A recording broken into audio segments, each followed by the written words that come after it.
Hello guys, so mag-harvest tayo ng sitaw kung may sitaw. Yan. Wala naman atang sitaw. Wala na, ubos na. Iisa na lang, oh. Yan na lang. This one. Good morning, good morning, good morning, and happy Sunday sa ating lahat. Ayun, meron pala. Dito pala sa baba. Pero hanap muna tayo sa iba. Baka meron pa. Ayan. Nandito sila.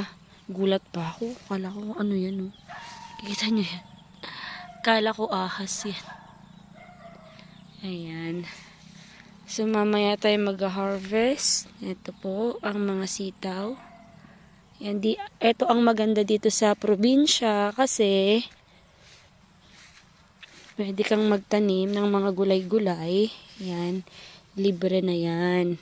Ayan o. Ang dami ano. O, kuha na tayo. So ganito po. Ito twist natin ito para hindi siya masira. Yan.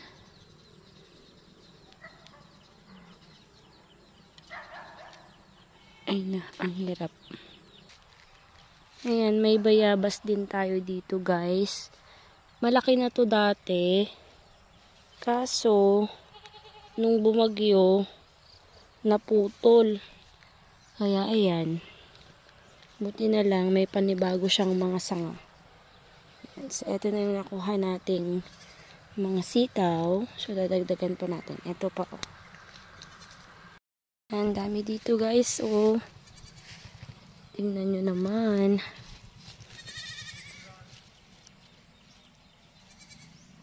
Hirapan akong kumuha. Aray ko, ang init na guys. Dapat pala inagahan ko. Nagsimba pa kasi ako kanina. Ayan guys, dapat magsimba rin kayo. Every Sunday. Panata ko na yan. Aray ko. May langgam. Anay ko. Ayan, may mga tutubo na naman. May bulaklak siya. Ayan, medyo marami-rami na rin. Ayan o. Din pala dito guys. Kaso maliliit pa sila. Saka na tayo mag-harvest. Ayan. Di ba ang ganda? Fresh na. Ito na po guys, yung ating nakuhang sitaw. Ayan, marami-rami rin. O yan, tapos na akong manguha ng mga sitaw guys. Dito na ako ngayon sa duyan. Lalanghap lang tayo ng sariwang hangin. So until then guys, bye! Bye!